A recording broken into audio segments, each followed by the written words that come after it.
I mean, everybody knows that this card has been doubted and people have complained, it's not been a secret, but I promise you, they were doubting, what was it, 207 or 206, the one in Canada? People were talking, Anthony Pettis versus Max Holloway. I mean, I think fight of the year is on that card. I mean, Cub Swanson, not only that, the main event was an amazing fight. Do not underestimate.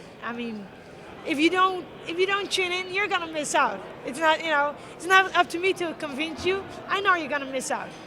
So a lot of people can have an opinion, and everybody is entitled to have their opinion. But if you're not watching, you're gonna miss out. That's one thing, that's for sure. Are you insulted when you hear that, Germaine, when people say, oh, this card isn't as good as the one in Madison Square Garden a few months ago, it's not worth the pay-per-view? How do you react to that? Because you're one half of the headlining act. I don't mind. If that's what people want to say, everybody's entitled to have their opinions. If you don't want to look, like I just said, you don't have to look. If you don't want to buy the pay-per-view, nobody tells you. But it's your loss, not mine. Because I know for sure it's going to be one hell of a night. And it's going to be, there are amazing fights on this fight card. A legend in Anderson Silva. A former world champion in Holly Holm. A UFC world champion. I'm a former champion, world champion in my own sport. People will miss out. I can tell you that. What was your reaction when you were told that they're going to do a 145-pound division and they wanted you in the inaugural title fight? Were you surprised by this? Was this on your radar at all? Were you surprised? I think everybody was surprised. I wasn't surprised necessarily. I was surprised that Cyborg wasn't involved, to be honest. Well, Cyborg was involved, as we all know. They asked her, but due to her reasons, and I don't know the exact reasons she has, and it's not up to me to judge about it either way, but she was involved. Well, I was surprised that they would go ahead and make a title fight in her weight class when she's considered, the best right now because she's the most active fighter, not just wait for her a month or so. It ended up working out because she's currently dealing with this issue, so it was kind of a blessing, but a lot of people, including myself, were surprised that they would not just wait a month or so initially. Yeah, I understand. I completely understand. But at the same time, if somebody calls you or anybody in the world and they ask you, do you want to fight for a UFC belt? And it's 10 weeks out. We're talking 10 weeks out. That's a lot of time. And you are the number one, pound for pound, best female fighter in the world.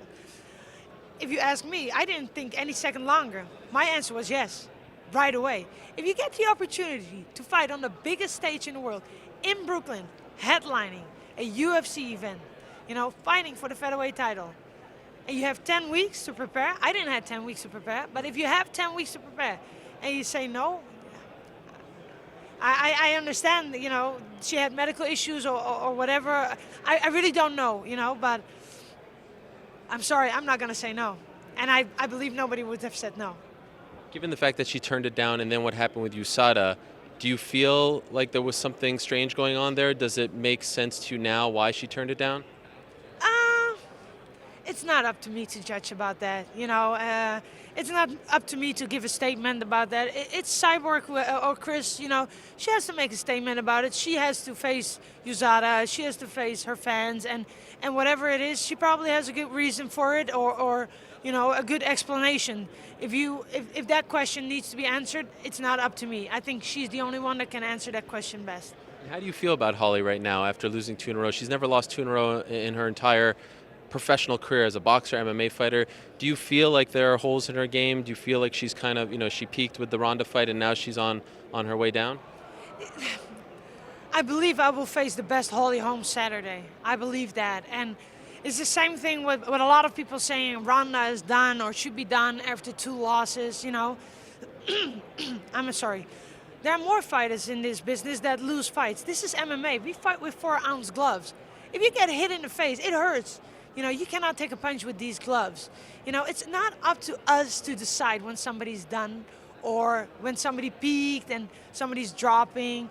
Maybe people said that I was dropping and I wasn't good after Amanda Nunes beat me. But here I am. I'm headlining a UFC event right now.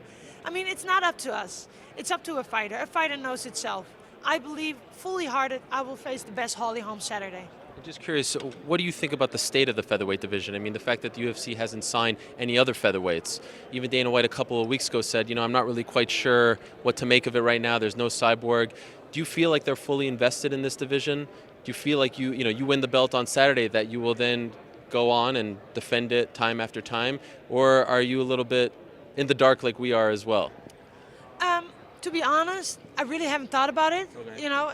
Honestly, I really haven't thought about it, because I know I have still a big task ahead of me in Holly Holm, And what happens after Holly happens after Holly. Either one of us can drop back to 135, so that's not a problem, And I think there's still also a lot of competition. But a division has to start somewhere. When Ronda fought Liz Carmouche for the belt, there were only 4 girls signed, in that weight division. But there's still a lot of girls, I believe, also at 135 that don't want to cut that much anymore and could go back up to 145. So I believe we have some girls that can make 145. But for now, to be honest, my focus is on Saturday. Put up a great performance and don't look ahead of that. We still have to fight, and after that fight, we will see what's happening. Okay, and one last from me. I'm thinking off the top of my head here, but I do believe if you become the champion on Saturday, you're the first Dutch champion since Bas Rutten. Is that correct? Yeah, that's correct. So you beat Alistair Overeem, you beat all those people. Yeah. What would that mean for you? It will solidify my career. It's a personal thing. It will solidify my career. And not only that, I put that small country and that kickboxer. When I came into MMA, she's just a kickboxer. Coming from that small country that only has kickboxers, I will put all those doubts away. But do you need the belt to solidify your career? You've done so much even before this. I don't need that. I will be writing history with fighting this Saturday anyway. But it's nice to win the belt, but the belt is not my focus. Putting up the best performance and getting a W, that's what I want. I've never touched the belt. I've never seen it. And if I see it, if I touch it, it would be around my waist. That would be nice.